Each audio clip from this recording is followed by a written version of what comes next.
मुअज़्ज़ज़ वुकला, press से मुंसलिक दोस्तों, हम ये देख रहे हैं कि कई हफ्तों से मैं तो ये पब्लिकली कहता रहा हूँ कई सालों से कि हमारी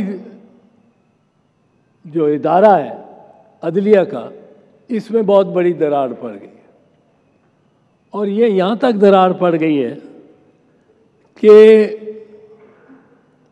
उस इदारे का अब यकजा होके काम करना, अपने फ़राइज़ की अंजामदही करना भी सुप्रीम कोर्ट के लेवल पे नामुमकिन हो गया लगता है। और अब ये आलम है कि आप बेंच की तफसील देखकर और बता सकते हैं ये फैसला किस तरफ होगा। दो ग्रुप हैं, एक अलिफ एक बे। अब अलिफ के अगर एक बेंच पे 3 जज हो और बे ग्रुप के 2 तो आप बता सकते हैं कि फैसला क्या होगा। अगर अलिफ के 4 हों और बे के 3 हों तो आप बता सकते हैं फैसला क्या होगा। यहाँ तक ये मामला गिर चुका है। अब इसके साथ माशरती इंतशार भी है। माशरे में सियासी जमातें हैं तो एक दूसरे के दस्तों गिरेबान हैं। माशरे में इदारे हैं तो एक दूसरे के दस्तों गिरेबान है। और इस वक्त पार्लिमान और अदलिया के दरमियान एक तारीखी जंग शुरू हुई है। अदलिया एक कानून की तशरीह करती है, दूसरे दिन पार्लिमान उसको तब्दील करने लेजिस्लेशन ले आती है। वो लेजिस्लेशन ले आती है, अदलिया उसको कि दूसरी तरह मुख्तलिफ अंदाज में उसकी तशरीह कर देती है। और ये कैट एंड माउस खेल चल रहा है। इस तरह की जो दरारें हैं वो पाकिस्तान के माथे पर एक बुजुर्ग तरीन शख्स के चेहरे पर जिस तरह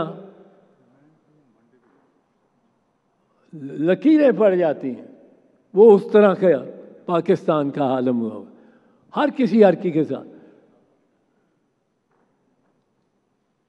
पॉलिटिकल सियासी अमूर को सियासत में रहना चाहिए, लेकिन ये जुडिशरी में भी दाखिल हो गए। जुडिशल अमूर को अदालतों में रहना चाहिए, लेकिन वो पार्लिमान में भी और इंतज़ामिया में भी दाखिल हो गए। और इसमें आप देखें कि जो हम जिस चीज़ को एहसास नहीं कर रहे कि हम कौन सी कौम है।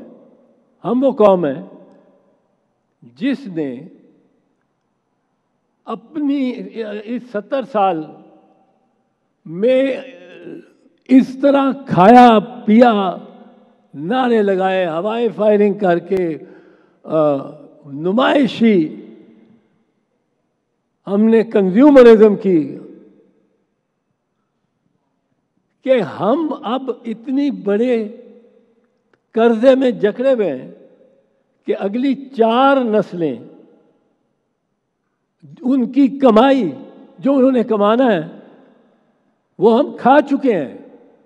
डकार भी नहीं मारा, वो कर्जे अदा करते रहेंगे। अगली 4 नस्लें वो जो कमाएंगे वो हमने जो लगा दिया, खा लिया, डकार मारे, पार्टियां की, दावतें की, हल्ला गुल्ला शोर शराबा भाई, वो जो कुछ हम हीरे जवाहरात हमने खरीदे, मर्सिडीज गाड़ियों में नहीं बैठे, उससे नीचे बात ही नहीं की। इंपोर्ट किए, इंपोर्ट करने से उनको हमें और कर्जे चढ़े। ये कर्जे जिस हमारी नस्लों ने, मेरे बेटे ने, मेरे पोते ने, मेरे पड़पोतों ने जो देने हैं, वो हम खा चुके हैं। चीन में, जब चीन एक भूखा गैर तरक्की याफ्ती मुल्क था, वो चाय मंगाते ही नहीं थे, वो वाइट टी पीते थे, कहते थे वाइट टी है। वाइट टी क्या है? उबला हुआ पानी बगैर पत्ती के, पत्ती नहीं अफोर्ड कर सकते। वो उबले हुए चावल उनकी मेन डिश हो जाती थी, वो नहीं अफोर्ड कर सकते थे। नहीं उन्होंने इस तरह खाया कि वो चरखे भी खा रहे होते, वो तिक्के भी खा रहे होते, वो और नारे लगा रहे होते और खुश होते ही, सोचते ही ना कि किसके मुंह से निवाला निकाला जा रहा है। इस सूरत हाल में जब हम देखते हैं कि हमारी बड़े बड़े इदारे एक दूसरे के साथ दस्तों गिरेबा हैं, तो हमें आज सोचना है। पहली बात मैं समझता हूं, जो मैं अर्ज करूंगा, मैं मुख्तसर मैं ख़त्म कर रहा हूं इसको। पहली बात हमें ये सोचना है कि क्या इस मुल्क में आइन की बरतरी और बालादस्ती होनी है कि नहीं होनी, यानी, और कोर इशू ये है कि क्या पंजाब और खैबर पख्तूनख्वा में 90 दिन में इलेक्शन होने चाहिए कि नहीं, क्या आइन का यह तकाजा है कि नहीं है। अब हुआ क्या है कि असल इशू ये है, जब भी आप इसको इस पे सोचेंगे कि इलेक्शन 90 डेज में होने चाहिए कि नहीं, और इसको उलझा दिया गया है कि बेंच 7 मेंबर बेंच था, 5 मेंबर बेंच था, बेंच किसने अपॉइंट करना था, फुल कोर्ट बेंच क्यों ना हुआ, फुल कोर्ट लाते, फुल कोर्ट 15 का अगर चीफ जस्टिस बंदयाल बना भी देते तो दूसरे ग्रुप ने कहना था 2 बंदे इनसे निकालो, क्योंकि वरना उनकी मेजॉरिटी नहीं बनती। 15 में मेजॉरिटी बंदयाल साहब की रहती है। वो उन्होंने दूसरों ने कहना था ये एजाजुल हसन को और नकवी साहब को निकालो, वो फिर अब 13 जब रह जाते, 13 में इनकी मेजॉरिटी हो जाती। अब 13 में जब उनकी मेजॉरिटी होती तो इस ग्रुप, पहले ग्रुप से ये आवाज़ उठती कि अगर एजाजुल हसन को और नकवी साहब को इसलिए निकाला गया है कि वो उन्होंने रेफरेंस कर दी थी और प्राइमा फेसी व्यू दे दिया था चीफ जस्टिस को लिख के कि इस पे सो मोटो करो, तो जिन जजेस ने, 4 जजेस ने अपनी हतमी ओपिनियन दे दी है, अतर मिनल्ला, मंदोखेल, मंसूर अली शाह और याया अफरीदी, उनको निकालो।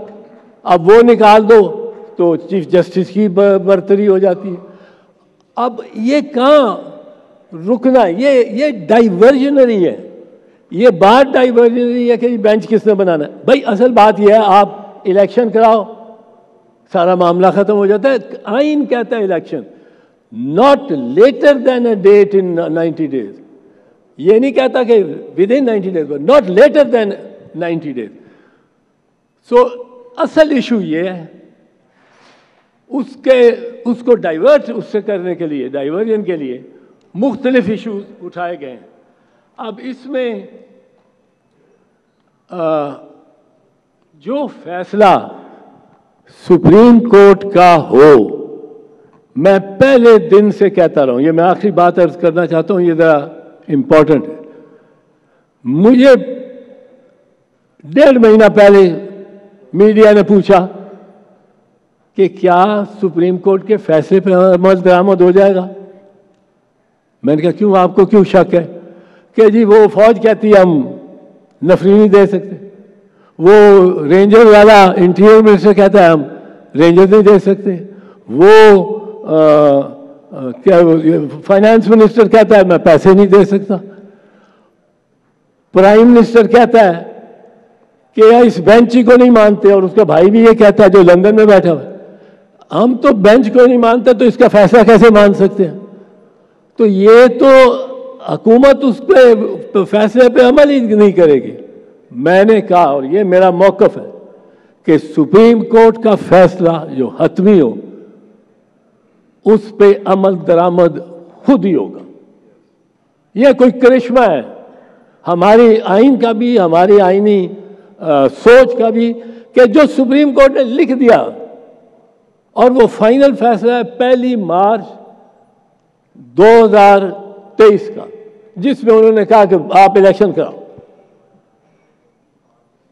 वो फैसला, उसमें तरमीम थोड़ी सी हुई है 4 अप्रैल की फैसले से, कि उन्होंने सुप्रीम कोर्ट ने कह दिया कि 14 मई तक इलेक्शन हो।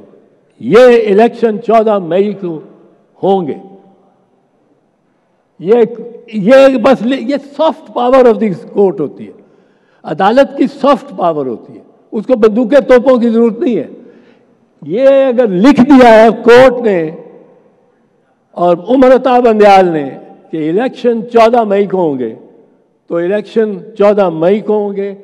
सिपा सालार भी करवाएगा, प्राइम मिनिस्टर भी करवाएगा, सब करवाएंगे। और अगर कोई प्राइम मिनिस्टर या 3-4 लोग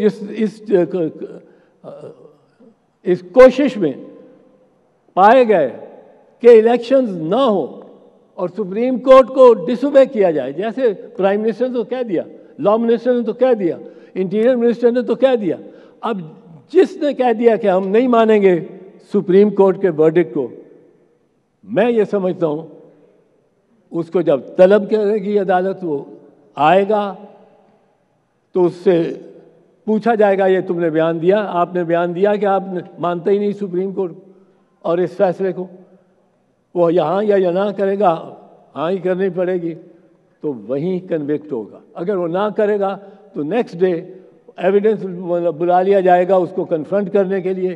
वो जो टेप चलती है कौमी असेंबली में, वो ट्रांसक्रिप्ट वो मंगा लिया जाएगा और next day he will be convicted and sentence may be to till the rising of the court, जिस तरह यूसुफ रज़ा गिलानी से हुआ, और 5 साल के लिए डिसक्वालीफाई होगा। ये इनको पता लगना चाहिए। And we stand with the Constitution, with accountability in accordance with the Constitution, with the Supreme Court and the orders of the Supreme Court, and we may have to march.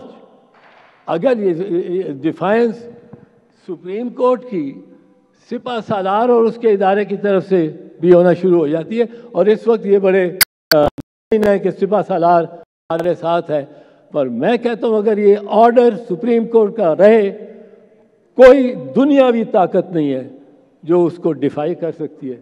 The Supreme Court has to be obeyed and we have to support this particular effort of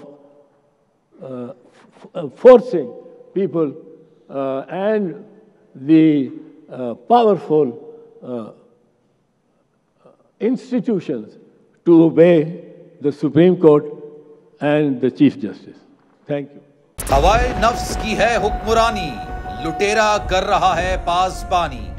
बोल news के marketing head आकाश राम ताहाल लापता, तफ्तीशी इदारे जवाब देने से कासिर, अहले खाना परेशान, बेटे की जुदाई में माँ गम से निढाल।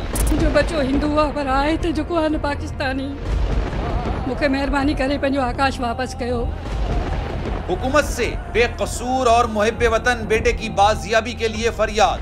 समी इब्राहिम और सिद्दीक जान का सुप्रीम कोर्ट के बाहर एहतजाजी कैंप का ऐलान कि सोमवार के दिन से हम सुप्रीम कोर्ट ऑफ पाकिस्तान के सामने कैंप लगाएं और हम सब सुप्रीम कोर्ट ऑफ पाकिस्तान के सामने बैठ जाएं और उस वक्त तक नहीं उठेंगे जब तक आकाश वापस नहीं आए। मुश्किल की इस घड़ी में आलमी मीडिया ने भी उठाई आवाज। CNN, अब तक, इंडिया टुडे, टाइम्स नाउ समेत आलमी मीडिया ने आकाश राम के अगवा के खिलाफ दिया बोल का साथ। उफ क्या जुल्म है, बोल इंसाफ का मुंतजिर। सब्सक्राइब करें और बेल दबाएं ताकि कोई खबर रह न जाए।